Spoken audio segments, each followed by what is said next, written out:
what the Bible says. To the husband and wife. Now in regard to the matters about which you wrote, it is a good thing for a man not to touch a woman.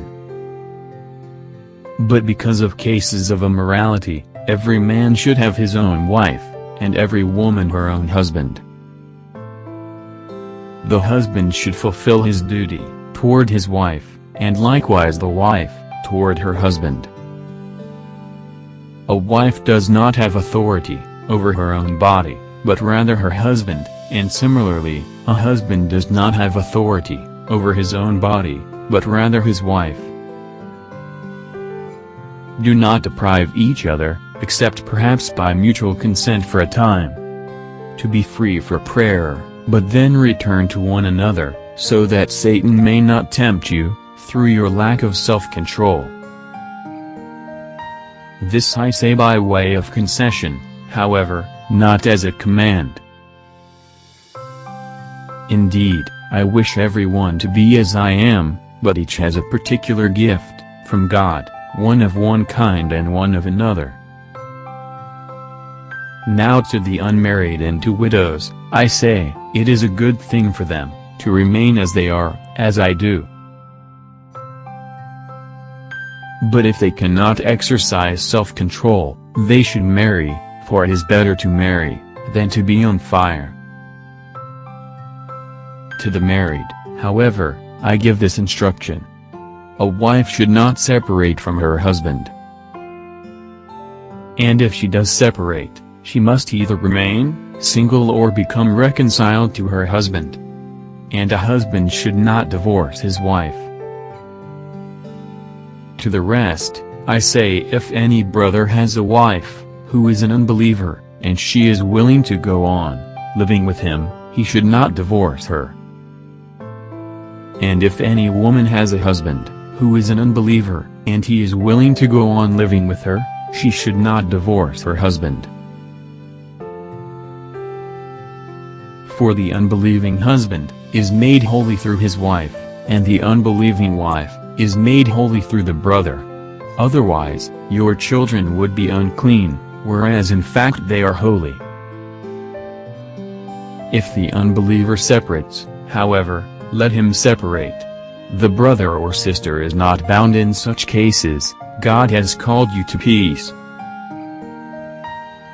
For how do you know, wife, whether you will save your husband? Or how do you know, husband, whether you will save your wife? Only, everyone should live as the Lord has assigned, just as God called each one. I give this order in all the churches. Was someone called after he had been circumcised? He should not try to undo his circumcision. Was an uncircumcised person called? He should not be circumcised. Circumcision means nothing, and uncircumcision means nothing. What matters is keeping God's commandments. Everyone should remain in the state in which he was called. Were you a slave when you were called? Do not be concerned, but, even if you can gain your freedom, make the most of it. For the slave called in the Lord is a freed person in the Lord, just as the free person who has been called is a slave of Christ. You have been purchased at a price. Do not become the slaves to human beings. Brothers, everyone should continue before God in the state in which he was called. Now in regard to virgins, I have no commandment from the Lord, but I give my opinion, as one who by the Lord's mercy is trustworthy. So this is what I think best, because of the present distress, that it is a good thing for a person to remain as he is. Are you bound to a wife? Do not seek a separation. Are you free of a wife? Then do not look for a wife.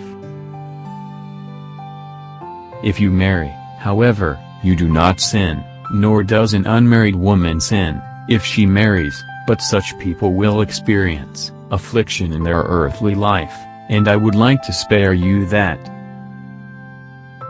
I tell you, brothers, the time is running out. From now on, let those having wives act as not having them, those weeping as not weeping, those rejoicing as not rejoicing, those buying as not owning, those using the world as not using it fully. For the world in its present form is passing away. I should like you to be free of anxieties. An unmarried man is anxious about the things of the Lord, how he may please the Lord. But a married man is anxious about the things of the world, how he may please his wife. And he is divided. An unmarried woman nor a virgin is anxious about the things of the Lord, so that she may be holy in both body and spirit. A married woman, on the other hand, is anxious about the things of the world, how she may please her husband. I am telling you this for your own benefit, not to impose a restraint upon you, but for the sake of propriety and adherence to the Lord without distraction. If anyone thinks he is behaving improperly toward his virgin, and if a critical moment has come, and so it has to be, let him do as he wishes. He is committing no sin, let them get married. The one who stands firm in his resolve, however, who is not under compulsion, but has power over his own will, and has made up keep his virgin, will be doing well. So then, the one who marries his virgin does well, the one who does not marry her, will do better. A wife is bound to her husband, as long as he lives. But if her husband dies, she is free to be married, to whomever she wishes, provided that it be in the Lord. She is more blessed, though, in my opinion, if she remains as she is, and I think that, I too have the Spirit of God.